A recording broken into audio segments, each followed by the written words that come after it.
Ladies, gentlemen, and everything in between, hello, welcome to the channel. So, yesterday I did a video where I reacted to, and I learned a lot in yesterday's video actually, from the fact that a lot of brands have combined with each other, or someone has taken over for a different brand. For instance, Lamborghini, they're technically German now all of a sudden.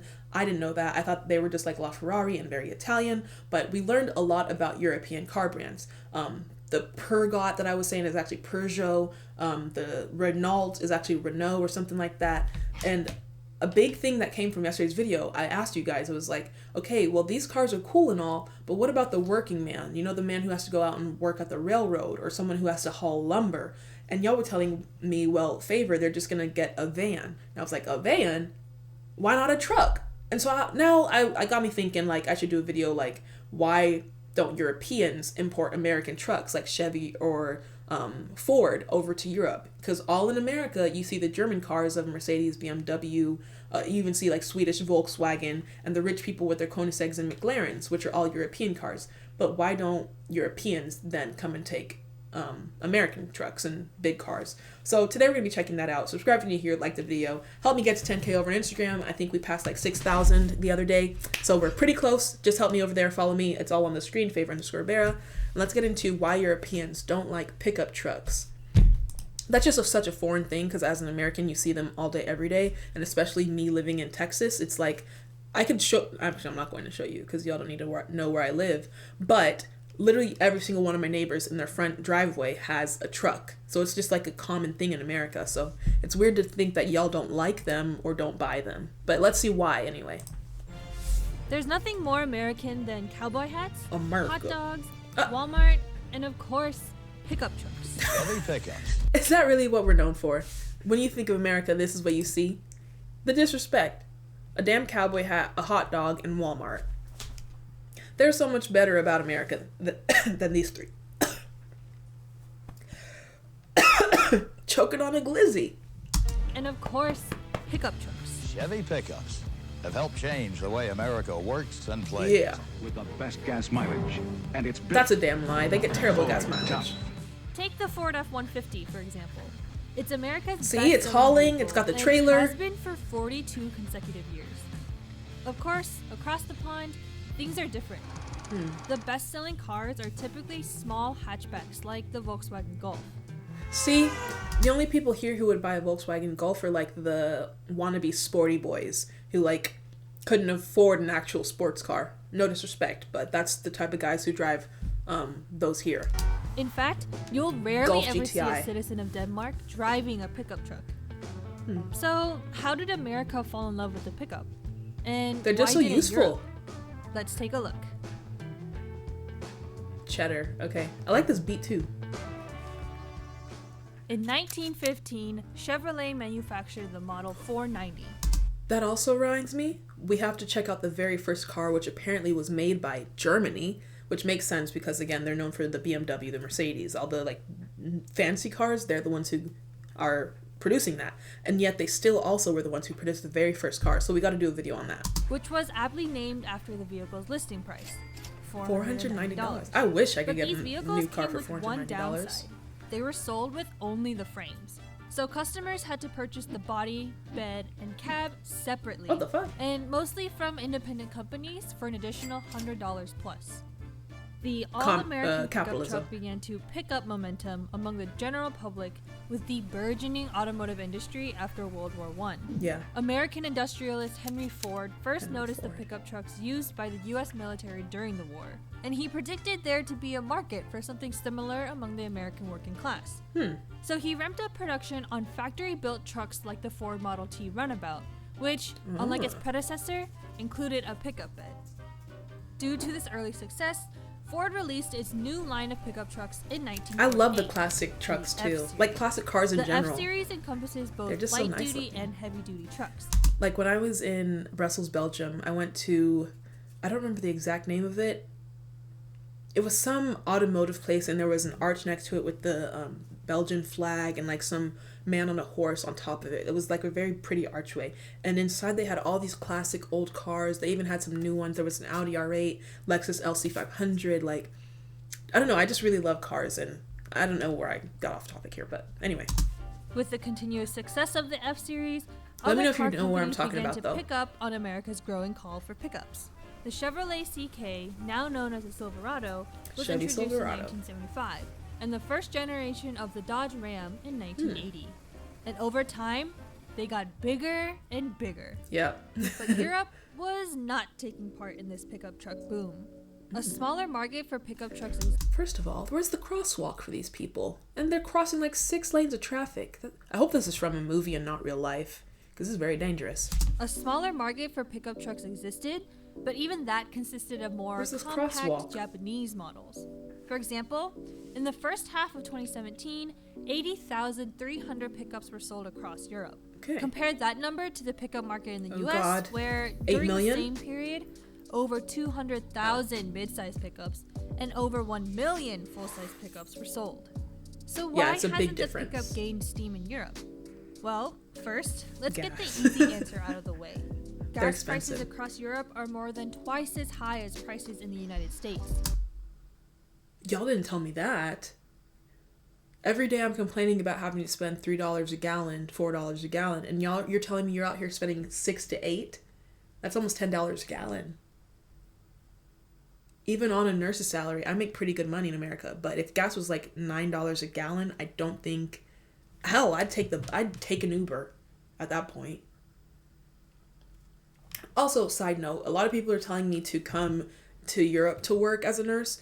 And obviously I would, if like there's a place that there's heavy need or not enough staff, I would love to do that. However, I have to also be able to live off the wage and like be comfortable. I don't want to ever struggle again or feel like I'm tight with money. So y'all would have to raise your salary for nurses for me to stay there long term. But it's definitely something I would like to do in the future at some point. But yeah, this gas thing, absolutely not. What do you mean 2 to 3 times more than a USA for gas? Who are y'all buying your oil from? They're out of the way. Gas prices across Europe are more than twice as high as prices in the United States. As of this year in the gosh. US, the average price of a gallon of gas is $2.40. It's gone up now. It's In around 3. countries like France and Italy, average prices can reach as high as $6.08 per gallon. Most That is of the ridiculous. most popular pickup trucks in America In the UK, it's $5 a gallon. Y'all gotta be rich to be living in the countries y'all do. How the hell are you paying $5 a gallon for gasoline? As soon as gas in the US started pushing towards $3, you started seeing those stickers of Joe Biden, our president, saying, look what he did, look what he did, look what he did. Everybody's complaining. And y'all are just like suffering every day with $5? And I'm sure it's gone up now because of inflation. So it's probably like $6 or $7 now for you. I'm so sorry. That is crazy. No wonder you don't want big trucks. The gas, like, I would take a little GT Volkswagen too if I had to pay $5 a gallon. have And I'd get a large hybrid. road tank capacities. So this would set back European car owners a sizable amount of money That's a a year lot of just money. for gas. Yeah. They do use more than say a conventional van or car, just because their aerodynamics are great. And They're it's so heavy expensive. as well. So yes, you do end up using more fuel. Take a look at the Ford F-150. Its tank can hold up to 36 gallons at a time. On average, a driver in Europe would have to pay around $180 per tank fill for the F-150. But Yeah, never. Almost $200. I can't even speak. That's how shocked almost $200 if you wanted to drive a truck to fill up your gas tank every time. And you know they don't get that good gas mileage anyway. So if you want to go on a road trip around, well, technically you could just take the Eurostar. But say you wanted to drive and take a road trip in Europe, $200 to fill up your gas tank every time you stop. Send Ford back to America. fuel per se is not a major problem, but it will be in the future when commercial vehicles have to. But reach vans are tougher just as CO2 expensive. targets, meaning that they have to be more fuel efficient, and there's no way you're going to be able to do that. Yeah, can your van haul a big boat like that? Can your van haul a load? Be serious. When I said these working people and working men and like the ones who were in the nitty gritty jobs, they need a truck. I feel like a van can't do the same things a truck can. Like even me, I'm in the market to buy either a little Honda Ridgeline or 4-cylinder Toyota Tacoma, just because I like to garden sometimes, and whenever my family needs to move furniture or I find something from the thrift store, I want to be able to bring it home. I need a little truck. I don't need something as crazy and big as a 3500 Ram or a strong body F-150. But I feel like also a van, like y'all were suggesting, would not also be able to be capable of the stuff I need. Meaning that they have to be more fuel efficient. And there's no way you're going to be able to do that easily in a pickup truck, because they're pretty simple things. You know, a 4-cylinder. So if you start adding a load of hybrid or electric technology in there, it's going to push the prices up. That, and it's going to be even less reliable, especially coming from Ford. No disrespect to them, but I feel like Ford is known for being unreliable, right? To the point where people won't be interested anymore. If you followed even these guys, they need trucks. These are the guys I'm talking about. The last, let's say, year and a half, you've seen ratty dogs. Probably something about the yellow vest protests happening around cities and countries. What's the yellow vest protest? That was actually started because of the raising of the gas tax. And so people... Let me get this straight. So on top of paying $5 already a gallon, y'all now have a gas tax on top of that? Yeah, it's giving extortion. Living in rural areas have to drive further. They spend more time on the road. And so while the gas tax was motivated by a desire to reduce consumption, improve the environment, it hit those people much harder. But gas prices don't explain it all. Let's compare these two streets. Which one do you think is in Europe and... Well, I can see 1,000 stoplights, so I already know. USA versus the beautiful buildings. I mean, I feel like one thing I always touch on whenever I do these culture videos is the architecture, and I like the old classical Victorian style of Europe. But now that I think about it also, like, I do like the modern style of the US too. I think they're both very beautiful in their own separate ways. But it's very obvious this side is the US, whereas this side is Europe. You can see the little small weird car, which gives England, versus the stoplights, which give America. It's which obvious. one is in the United States? It's simple. Y'all need to work on your European crosswalks. streets are thin, and pickup trucks are usually People are wide. like, what is that? This is called gerrymandering in America, and you will get a ticket for that. Like, you can't just be running in the middle of traffic. And not only that, you can get hit. And I don't think y'all sue like we do in America. So you're gonna get hit and not even get paid for it. Streets are thin, and pickup trucks are usually wide. With the rear view mirrors, the Ford F-150 measures a little over 6 feet tall and about 8 they're feet big. wide. These measurements are considerably larger than most European vehicles. Take Europe's best-selling car, the Volkswagen Golf. Y'all love that which Golf. is They keep 1.5 talking about feet it. smaller in both directions. Now, Dang. the U.S. interstate highway system calls for standard 12-foot wide lanes. In Europe, while road measurements do vary from country to country, the minimum widths can range anywhere from 8.2 feet to 10.7 feet. So driving one of these pickup trucks in an 8.2-foot lane would definitely come with its own set of challenges. Some of the Dang. road systems go back to medieval times. So yeah, medieval times, the narrower roads, narrower alleys, walkways, all that. Where, you know, they're very tight, very narrow, and it's The big very ass truck difficult wouldn't fit. to maneuver a pickup truck. Sometimes, I mean, it's doable, and people will do it. But Ooh, imagine parallel parking a pickup truck in Europe. That would suck. you know, but it takes a certain type of person to be confident, and most people just An American in Europe enough to drive one of these easily every day. Another reason why the pickup truck is not as popular in Europe comes down to taxes. Before consumers Taxes. can start driving their truck around, they first have to go through an extensive and, more often than Customs not, clearance. expensive customs clearance process. The Huh. initial That makes me wonder, then why don't Americans pay customs for Mercedes, BMW, even Volvo, all these European cars, but y'all have to pay a customs tax to get an American truck? step in the process involves paying an import tax and duty. Dang. Out of all the different types of vehicles, pickup trucks have the heaviest import duties. Depending on its cargo loading size, the duty can cost anywhere from 10 to 22% of the cost it took to import it. Oh my God. Along with this additional expense, consumers are also responsible for paying an import tax or value-added tax that ranges from 19 to 22% depending on the country. Generally, the total added expenditure of the import tax and duty will be around a third of the purchase price of the pickup. Just for what? For taxes? You're paying, say you buy a $60,000 truck, right? You're gonna have to pay $20,000 just in taxes. Oh, that's ridiculous.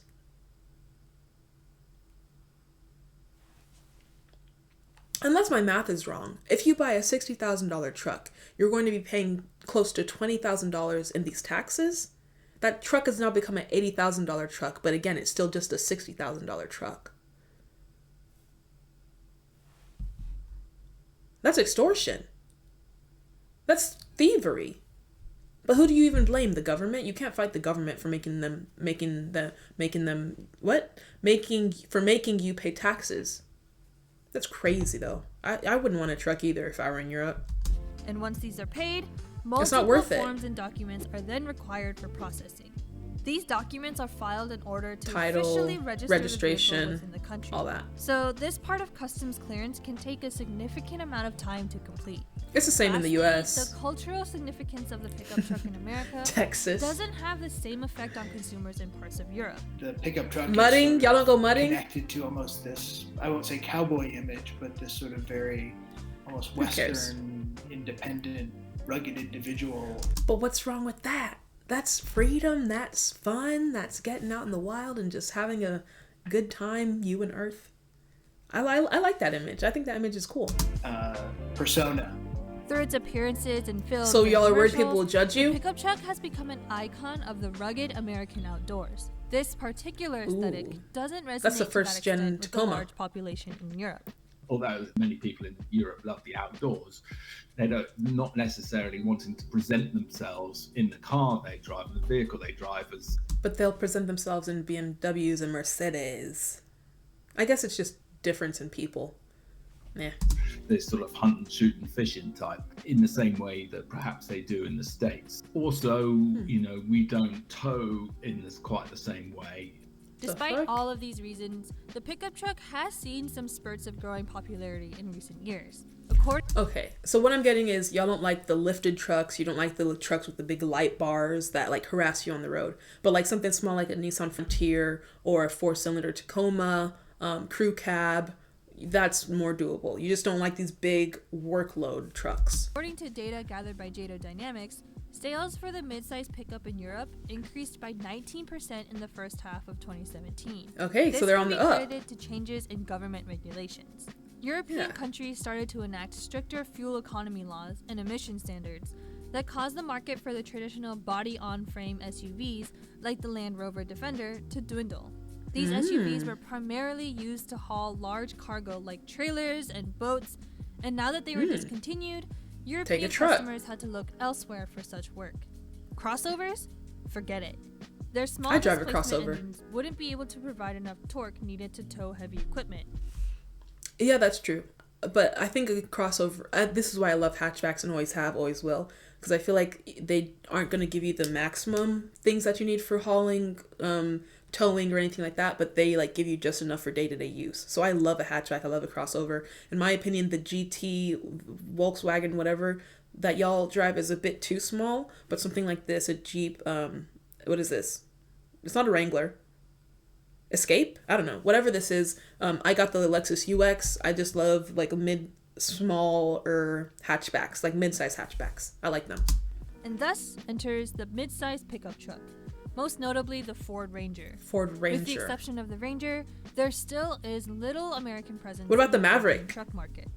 Instead, European automakers began to build their own versions of the all-American vehicle. They formed alliances with Japanese companies to build pickup trucks based Toyota? on existing models. There are cars like the Mercedes-Benz X-Class. Whoa, I've never seen a Mercedes truck. Interesting. I didn't know this. Mercedes makes trucks. You usually only see them big Mercedes vans or what do you call it? When artists go on tour and they take the big truck, not the trucks, but the big vans. And the Renault Alaskan, to name a few. Renault? Which were both built upon the skeletons of the Nissan Navara. She said Renault too. That's not how you say it, ma'am. The Europeans will correct you. It's Renault. Built upon the skeletons of the Nissan Navara. Unfortunately, this market has been seeing little success to continue production. So, manufacturers like Mercedes-Benz expect to cancel their pickup truck lines within 2020. The Ranger has done well off the back of that. So that's about as American as it gets, the fact that Ford Ranger is the #1 leading brand. The American pickup that has defined a generation of the country's working class and its outdoor adventure-seeking families may just continue to struggle to see progress across Europe. So a big consensus, I guess, in my understanding of this video is y'all just don't have a need for it, and also it's not very practical. Like, you would be hurting yourself to get an American truck over in Europe. From the taxes to the gasoline to just like the road size, it's impractical to own an American truck. So I get it now. The fact that Mercedes and like Renault are making their own trucks or have made their own trucks, and obviously they didn't do too well, so they're discontinuing them, just like Saab. I thought that was a cool fact. I didn't know that, but I guess we'll have to look up like how to use a van, because I guess you don't have to pay as many taxes, even though it can do the same thing as a truck. But yeah, to use a van as a big hauler. And another thing, how to get your driver's license in Europe and how an American can get their driver's license in Europe. So look forward to more content. I'm going to be filming probably every single day like I've been doing. So yeah, see you tomorrow and like the video. Bye.